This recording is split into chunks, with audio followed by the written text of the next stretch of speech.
Bom, pessoal, como é que vocês vão? Tudo bem?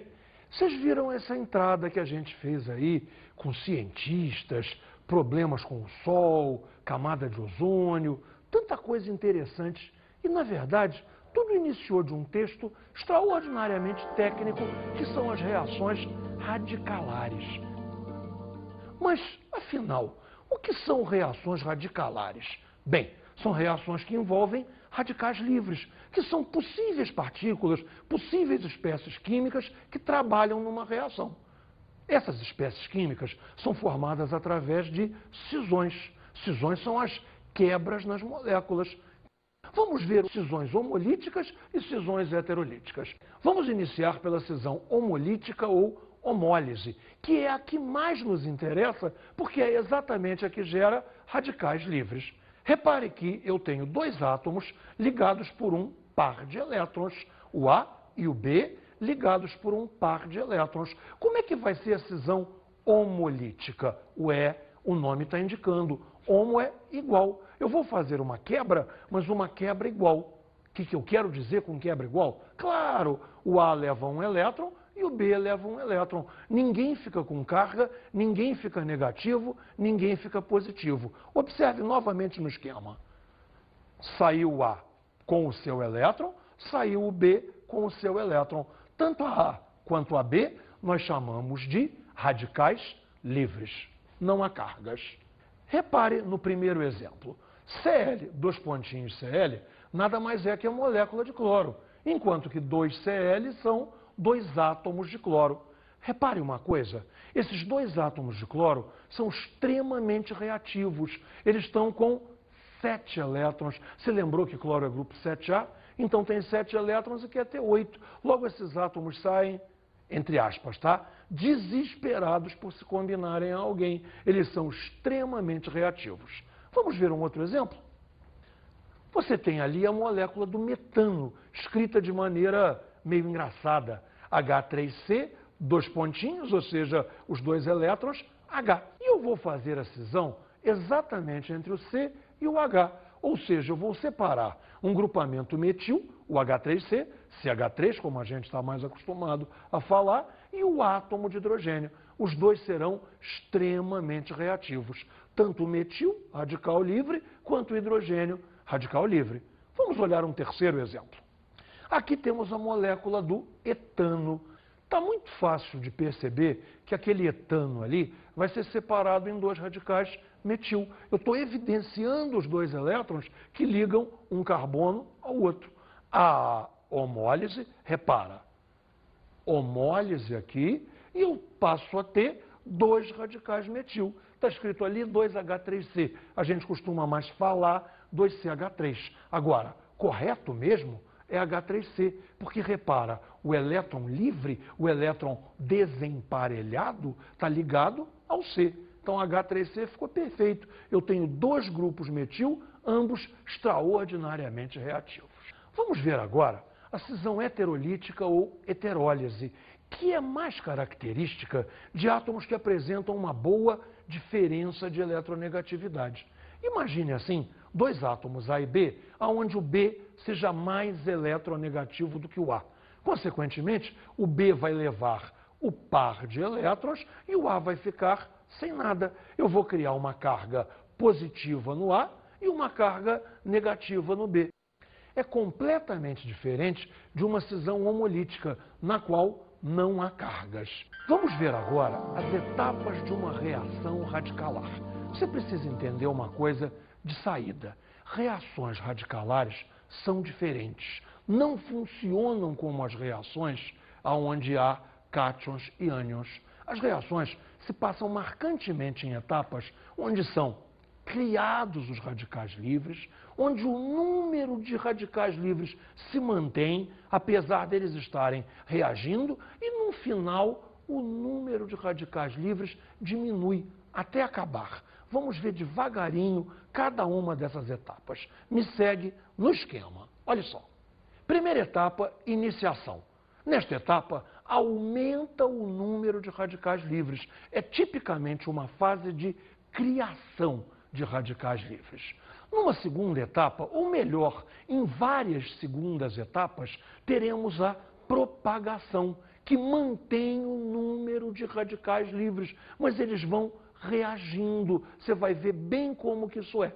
E, finalmente, numa etapa de terminação, uma terceira etapa, o número de radicais livres diminui. Você vai sumindo com eles e a reação vai parando. A reação se encerra com, digamos, de maneira triste, a morte dos radicais livres que se formaram. Isso aí tem que ser visto com exemplos. Vamos lá? Repare, uma molécula de cloro, Cl ligado a Cl, vai se separar em 2 átomos de cloro. Cloro com seu elétron, cloro com seu elétron. Bem, continuando. Cloro com seu elétron ataca um RH, formando HCl. Reparou? O cloro atacou, pegou o hidrogênio, formou HCl e o elétron livre agora está com o R. E agora? Este R ataca uma molécula de cloro, gerando um RCl, o R se ligou ao Cl, gerando um RCl e um átomo de cloro. Reparou que agora, da terceira reação, nós podemos voltar para a segunda reação? Repare, aqui nós temos um radical livre cloro, que é exatamente o iniciador da segunda reação. Então eu saio daqui para cá. E essas etapas vão se repetindo. Observe bem, então, a quantas nós estamos na categorização dessas etapas. Não tinha radicais livres, tenho 2. Isso é uma etapa de iniciação. O número de radicais livres aumentou. Aqui eu tenho um radical livre, continuo tendo um radical livre. Aqui eu tenho um radical livre, continuo tendo um radical livre. Essas 2 etapas são as etapas de propagação. E repare que elas são sucessivas. Uma chama a outra, que chama a anterior, e vamos ciclando esse processo. Repare, o iniciador é o radical livre cloro, que se transforma num radical livre R, que gera um radical livre cloro. E voltamos à segunda etapa. Isso aí, se a luz se mantiver, pode ter consequências dramáticas. A reação prossegue de maneira muito veloz. Olá, professor. Me diga uma coisa. O que significa aquele HV em cima da seta da primeira reação? Ah, Gotinha, eu até esqueci de falar. Primeiro repare no HV. Aquela segunda letrinha ali, que parece um V, é a letra Ni, grega. HNi é um símbolo muito usado em química para luz. Não exatamente luz visível, mas energia luminosa. Ocasionalmente pode ser infravermelho, ocasionalmente pode ser ultravioleta, mas também pode ser pensado em termos de luz. Halogênios, por exemplo, que nem o cloro, são muito sensíveis à luz. Gotinha, gostei de ver. Você está atenta a tudo. Professor, qual é a mais importante reação que se passa através de radicais livres? Claro que eu sei, Gotinha. Agora, se é a mais importante, eu não sei. Mas uma coisa eu te garanto, é a mais famosa. Sabe qual é? É a reação de combustão, a reação de queima, que você observa. Ela pode ser muito veloz e ela se propaga. Ela vai continuando sem que eu precise fornecer calor outra vez. Ela se propaga. Então ela tem uma fase de propagação. É uma reação muito rápida, uma reação muito veloz e, consequentemente, uma reação muito perigosa. Vamos ver, por exemplo, como é que funciona a combustão do hidrogênio, que gera você, Gotinha, gera água.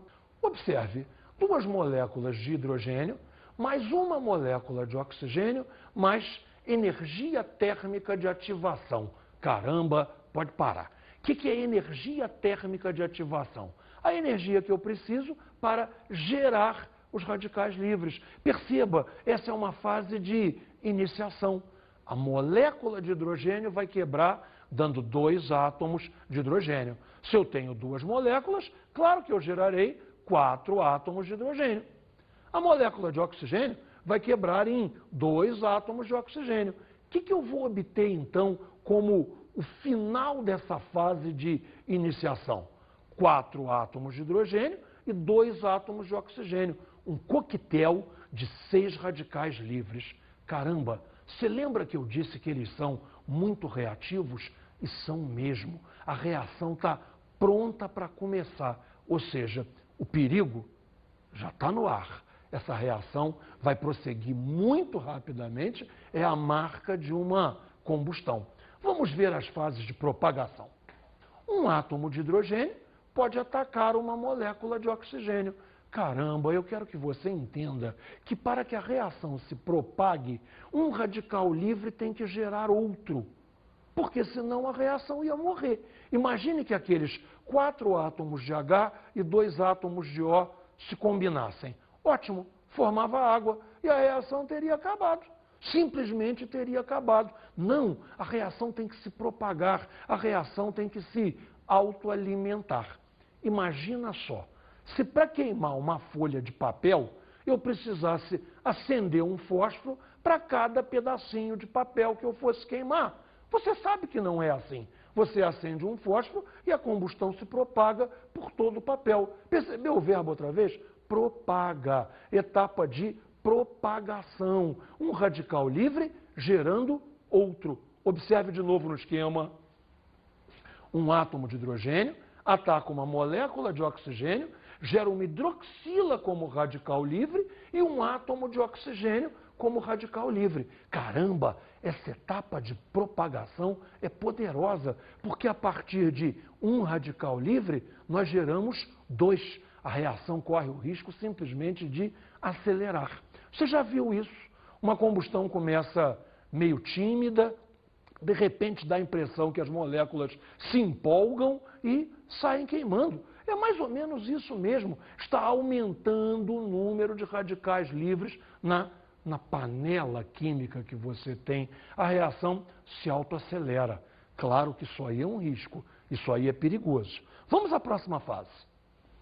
Aquele átomo de oxigênio pode atacar uma molécula de hidrogênio, novamente gerando uma hidroxila e um átomo de hidrogênio. Novamente, repara, um radical livre gerou 2. Essa é uma etapa de propagação, ok, mas também é uma etapa de aceleração. Ela está aumentando o número de radicais livres. Observe como continua. Uma hidroxila ataca uma molécula de hidrogênio, forma água e gera um radical livre, hidrogênio. Reparou que dessa vez o número de radicais livres se manteve? Você tem um de cada lado. Isso aí sim, é tipicamente uma fase de propagação. Mas, por exemplo, professor, como é que eu, uma gotinha de água, apago o fogo? Ah, Gotinha, o seu papel no apagar do fogo é muito importante. Repara, água tem um calor específico muito elevado. Consequentemente, a água é capaz de absorver o calor gerado pela combustão. Ou seja, o calor gerado pela combustão não trabalha para fazer novos radicais livres. Então, se não há novos radicais livres, nós passamos a ter apenas reações de terminação, que podem ser diversas. Repara, 2 átomos de H podem se juntar outra vez e dar H2. 2 átomos de O podem se juntar outra vez e dar O2. E, finalmente, a formação de várias moléculas de água, terminando com os radicais livres. Ou seja, você força a reação de finalização. Você força as etapas de terminação da reação, absorvendo o calor dela. Repare, frequentemente a gente acha que o fogo apaga porque a água fez alguma coisa. Realmente a água fez alguma coisa, mas o que ela fez de mais importante foi abaixar a temperatura. Ok? Você entendeu qual é o seu papel nessa história? Vejamos agora uma das mais importantes reações via radicais livres, que é a halogenação de alcanos. Observe, RH está representando um alcano, X2 está representando a molécula de hidrogênio. O que parece estar acontecendo? Hidrogênio sai, se combina com um átomo de X e forma HX. o outro átomo de X entra no lugar e você obtém Rx. Parece que é isso que está acontecendo. Bem, vamos detalhar melhor essa reação. Repare, chamamos de halogenação, genericamente X2, aonde X2 pode ser flúor, cloro, bromo ou iodo. Ou seja, halogenação, entrada de halogênio, entrada de flúor, cloro, bromo ou iodo. É tudo igual? Não, positivamente não. É bem diferente. Repare, a fluoração pode ser explosiva. Tanto a cloração quanto a bromação apresentam bons resultados. Mas veja bem, a iodação é bastante lenta. Sabe por quê? O átomo de iodo é muito grande. Repara comigo. Flúor, cloro, bromo e iodo. Segundo período, terceiro período, quarto período, iodo já é um átomo do quinto período. Ou seja, para ele estar com 7 elétrons ou com 8 elétrons, não é uma diferença tão grande. O iodo, então, não é muito reativo. Logo, a reação de iodação é lenta. Químicos brincam às vezes e dizem que ela é tão lenta que é uma reação sonolenta. Desculpe o trocadilho horroroso. Prometo que eu não repito. Observe, então, a reação de cloração do metano, que é ativada pela luz. Repare só. Metano mais cloro, a luz é um papel fundamental da reação, dando cloro-metano mais HCl. Vamos ver o mecanismo em que essa reação ocorre? Repare, a primeira etapa é onde a luz participa. A luz faz a molécula de cloro quebrar em 2 átomos de cloro, com o aparecimento de 2 radicais livres. O radical livre é que vai iniciar a segunda etapa. Repare, na segunda etapa, um radical livre cloro ataca o metano. Ataca o metano, retira um hidrogênio de lá, forma-se uma molécula de HCl e geramos um radical metil. Note, um radical livre. Você ainda lembra o nome da etapa onde o número de radicais livres se mantém? Eu não vou dizer não, você que vai lembrar. Vamos para a terceira. É um radical livre metil, ataca ele próprio agora uma molécula de cloro. Retira um átomo de cloro daqui, dá clorometano e liberou um cloro radical livre. Novamente, um metil radical livre, um cloro radical livre, o número de radicais livres novamente se manteve. Você lembrou qual é o nome dessa etapa? Quero ver. E, finalmente, quarta etapa, um átomo de cloro se reencontra com um átomo de cloro e forma Cl2. Essa etapa acaba com os radicais livres. Com o cloro é relativamente fácil de fazer isso. Basta você apagar a luz. Você não fornece mais luz, os átomos de cloro se reencontram e é refeita a molécula de cloro. Vamos ver se você lembrou todos os nomes de todas as etapas. Na primeira etapa, houve a criação dos radicais livres, logo, iniciação. Na segunda e na terceira, o número de radicais livres se manteve, logo, reação de propagação. E a quarta é a terminação, onde simplesmente os radicais livres morrem. Vamos ver agora a ordem de substituição, ou seja, com que facilidade o hidrogênio é substituído. Repare a sequência.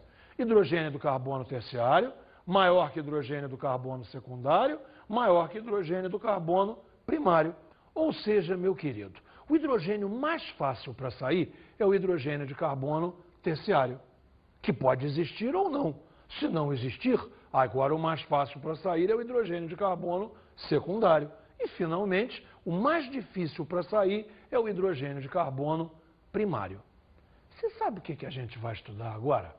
Nós vamos estudar como foi resolvido um dos mistérios da química lá pelo começo do século XX. Às vezes as reações funcionavam de um jeito, às vezes funcionavam de outro, as pessoas não entendiam bem. Nós preparamos um texto especial sobre esse assunto. Por muito tempo, as reações de formação de haletos de alquila através da adição de HX a alcenos foram pouco compreendidas, uma vez que às vezes obedeciam à regra de Markovnikov e outras vezes não. Karachi e seus alunos, em 1929, na Universidade de Chicago, realizaram mais de uma centena de experimentos e solucionaram o problema. Karachi e seus alunos descobriram que a reação ocorria segundo uma adição anti-Markovnikov, quando a reação ocorria em presença de peróxidos. Bem, para entender como é que foi resolvido esse mistério, a primeira coisa que você precisa é entender o que é um peróxido. Um peróxido é uma estrutura ROOR, ou seja, um peróxido tem o que chamamos de ligação peróxido ou ligação peroxídica, uma ligação entre dois átomos de oxigênio, com radicais aqui desse lado. Bem, o mais simples dos peróxidos é a água oxigenada, que é HOOR. Ali, em geral, usamos peróxidos orgânicos. R, radical orgânico, OR. Bem, vamos ver como as reações se comportam em presença ou em ausência de peróxidos. Me siga no esquema. Em ausência de peróxidos, você observa que eu tenho aqui o propeno sendo atacado por HBr. O que diz a regra de Markovnikov? O hidrogênio vai buscar o carbono mais hidrogenado. Está aqui, o hidrogênio buscando o carbono mais hidrogenado. Repare que nesse carbono havia dois hidrogênios e nesse um só. Logo, o hidrogênio vem buscar aqui e o bromo entra no carbono do meio. Isso é uma adição absolutamente Markovnikov. Seguiu perfeitamente a regra. Quando? Em ausência de peróxidos. E em presença de peróxidos, como é que funciona? Repara, em presença de peróxidos ocorre exatamente o contrário. O hidrogênio veio buscar o carbono menos hidrogenado, enquanto que o bromo veio buscar o carbono mais hidrogenado. Se inverteu tudo. Chamamos a esse efeito de efeito anti-Markovnikov, ou, para os íntimos, anti-Mark. A coisa funcionou ao contrário. Como pode ter funcionado ao contrário? Só tem uma explicação, um mecanismo diferente. A adição normal, a adição Markovnikov, é uma adição eletrofílica, é uma adição onde há cargas. E a carga positiva do H vem buscar o par de elétrons da ligação. No nosso caso agora, a reação anti-Mark é uma reação radicalar, que só funciona com o HBr. Vamos ver o seu mecanismo? Vejamos a fase de iniciação. Repare, o peróxido orgânico, que é quem faz tudo começar, através de luz ou calor, sofre uma cisão homolítica aqui, entre os dois oxigênios, dando origem a dois radicais RO. Repare que o elétron livre está no átomo de oxigênio. Esses radicais livres são extremamente reativos. São eles que vão dar início à reação, que seguirá um processo completamente diferente da adição Markovnikov. Bem, fizemos a fase de iniciação, geramos um radical livre. Vamos às fases de propagação. O radical livre peróxido ataca o HBr e a reação vai se propagar. Como? Esse hidrogênio é capturado. Formamos um ROH. Eu tenho a certeza que você reconheceu esse ROH, um álcool. E obtemos um átomo de bromo como o próximo radical livre. Contabilize comigo no esquema. Tínhamos um radical livre, continuamos tendo um radical livre. O número de radicais livres não mudou. Isso é uma fase de propagação. Qual é a característica da fase de propagação? Não é única, é seguida por outra, aonde a gente vai trocar o radical livre de trabalho. Me acompanha ainda uma vez no esquema. Numa segunda fase de propagação, o bromo vai atacar a molécula do alceno, vai atacar a molécula do propeno. Ele ocupa a posição mais favorável para que deixe o radical livre ser um radical livre de carbono secundário. Vale a mesma coisa que valia antes. Radicais livres, os mais estáveis, são os de carbono terciário. Se não houver carbono terciário, de carbono secundário. como é o nosso caso. E se nada disso acontecer, aí sim forma-se um radical livre, onde o elétron livre estará num carbono primário. Mas no nosso caso, é mais estável no carbono secundário, e isso é viável. Então, observe o que aconteceu. O radical livre está pronto aqui para continuar a trabalhar através do carbono secundário. Veja como a reação prossegue. Esse radical livre de carbono secundário ataca uma molécula de HBr, mais uma fase de propagação. Veja, quem vai entrar ali? O hidrogênio. O hidrogênio aparece aqui e geramos um radical livre, bromo, e a reação está pronta para prosseguir. Você reparou que a entrada foi ao contrário de Markovnikov. O bromo é que entrou no carbono primário e o hidrogênio é que entrou no carbono secundário. Vamos lembrar o nome disso? O nome é modo de falar, tem vários nomes. A gente chama de efeito Karash, em homenagem ao pesquisador que descobriu. Efeito peróxido, lembrando de quem é o reagente que faz tudo iniciar, ou ainda efeito anti-Mark, lembrando que funciona ao contrário da tão célebre regra de Markovnikov. Digamos que essa é uma exceção fundamental, e essa exceção só ocorre com HBr, não esqueça disso, em presença de peróxidos, e seu mecanismo é via radicais livres. É uma reação radicalar. Professor, eu ouvi falar que a camada de ozônio é formada através de reações envolvendo radicais livres e que está sendo agredida também por reações via radicais livres.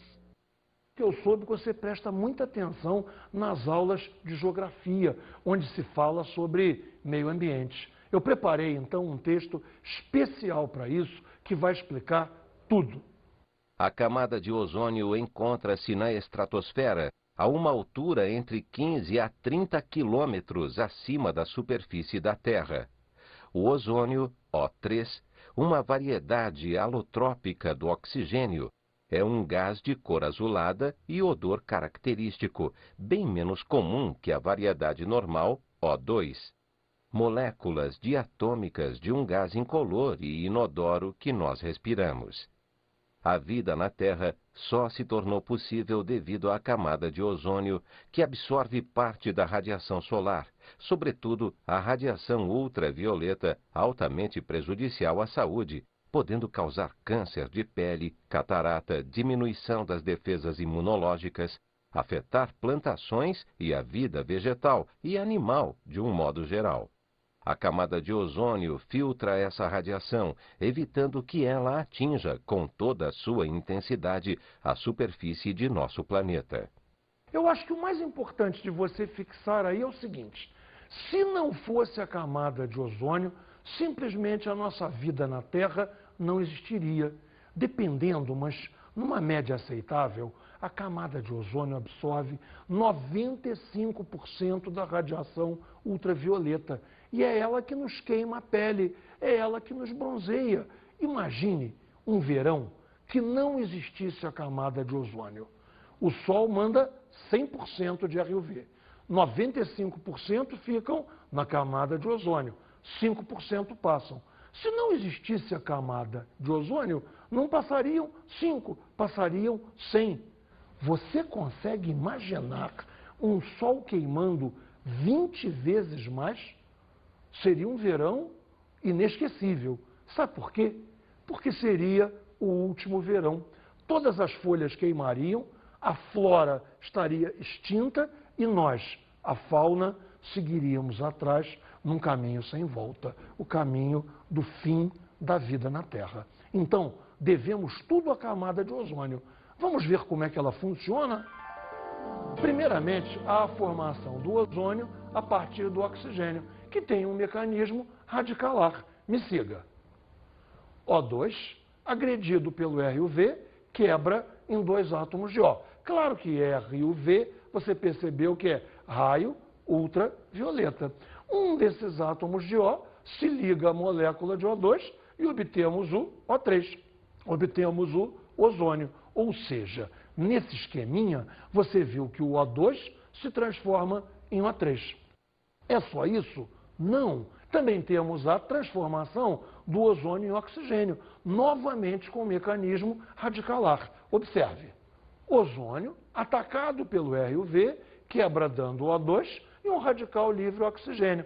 Esse radical livre oxigênio ataca uma molécula de ozônio e, reparou 4 átomos aqui, O com O3, se associam dando 2 moléculas de O2. E nessa brincadeira de transformar ozônio em oxigênio e vice-versa, oxigênio em ozônio, o RUV vai sendo consumido. A sua energia, que poderia nos fazer muito mal, é gasta, é consumida, transformando o ozônio em oxigênio e retransformando o oxigênio em ozônio, num ciclo que para nós é salvador. Em 1974, 2 cientistas, trabalhando em conjunto, o professor F. Sherwood Howland, do Departamento de Química da Universidade da Califórnia, em Irvine, e o professor Mário Molina, do Departamento de Química do Massachusetts Institute of Technology, MIT, publicaram um artigo na revista Nature, denunciando a ameaça à camada de ozônio dos gases conhecidos como CFC, por conterem cloro, flúor e carbono. Molina e Howland, em uma outra publicação, demonstraram que esses compostos, apesar de quimicamente inertes, eram gradualmente transportados até a camada de ozônio, onde, por efeito da intensa radiação ultravioleta, poderiam se decompor em seus átomos constituintes, liberando cloro atômico, que, por sua vez, literalmente devora a camada de ozônio. Vamos ver como é que é esse mecanismo devorador do cloro, a camada de ozônio. Cita-se que um único átomo de cloro é capaz de destruir 10.000 moléculas de ozônio naquela fase de propagação. Observe como é que funciona. O ataque dos CFC é uma reação radicalar, onde um CFC, CFC, cloro, flúor, carbono, atacado pelo RV, separa os 3 flúores e um único átomo de cloro. Esse átomo de cloro ataca uma molécula de ozônio, dela retira um oxigênio, forma um radical livre ClO e transforma em O2. Repare que esse radical ClO pode se juntar a outro átomo de O, gerando O2 e regenerando um radical livre cloro. Está aqui a brincadeirinha. O átomo de cloro ataca o ozônio, que vira o oxigênio, refaz o oxigênio, mais uma molécula, e se transforma num átomo de cloro. Eu tenho o início e o fim, que volta ao início. Nessa etapa de propagação, ocasionalmente, um átomo de cloro destrói de 10.000 a 100.000 moléculas de ozônio, literalmente devorando a camada de ozônio, com grande perigo para nós, seres humanos.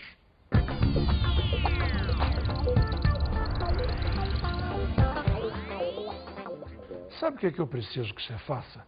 Eu preciso que você, além de estudar química, dê muita atenção às outras matérias que falam na química. O pessoal só dá ênfase, às vezes, à biologia, e está errado.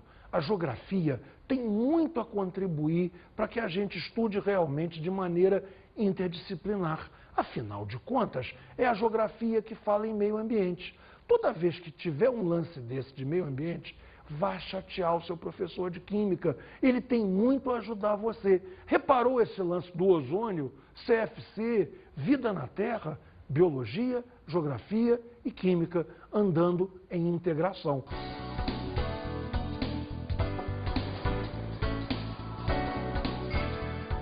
Na aula de hoje estudamos as reações radicalares, que são completamente diferentes das reações onde há partículas com carga elétrica. Você viu o fundamental. Inicia-se a reação gerando radicais livres. Radicais livres são propagados nas outras fases.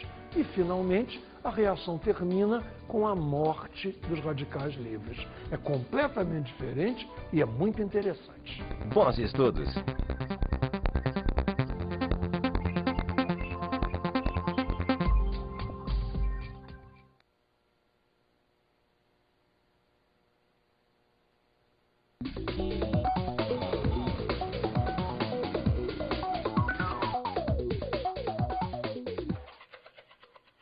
professor meu querido, minha amiga professora, fizemos o maior esforço possível para dar a você subsídios, meios, ideias para tornar essa aula dinâmica, atraente, agradável. Afinal de contas, reações através de radicais livres, que tema mais chato, que coisa mais árida. Não deixe ninguém dizer a você isso a respeito da nossa química. Química não é árida nunca. Árido, às vezes, é como ensinamos. Temos que buscar sempre o novo. Buscar novo, como fazer. Como fazer uma coisa realmente nova. E o realmente novo é o que está à nossa volta. É você ir buscar o meio ambiente, buscar a combustão, buscar o ozônio, temas dos quais todo mundo ouviu falar. Mas será que todo mundo sabe como que ocorre de verdade? Cabe a nós procurar, saber, ensinar. Ensinar como realmente ocorre.